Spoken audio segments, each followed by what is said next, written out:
I think I just painted the same image over and over until it became a kind of a real physical object.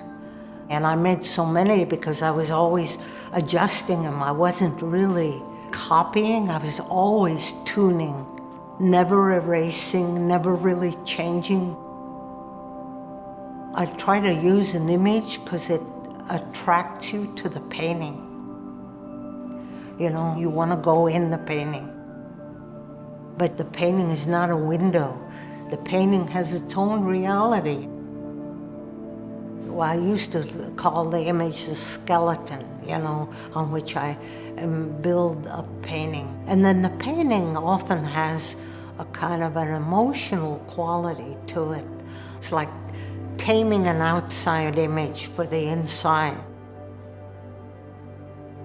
In a way, in your mind, you know, gee, that looks like an ocean. It is an ocean, but it is also an object in this room.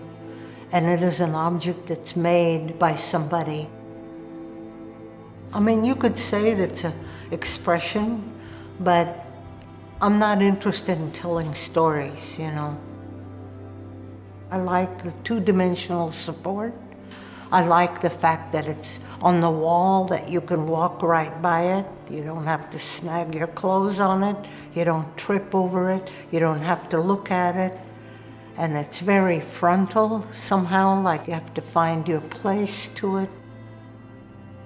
I like a lot of what I call retinal activity, like little dots and smidges and little marks and waves that stay on and articulate the surface. But yeah, I adjust everything.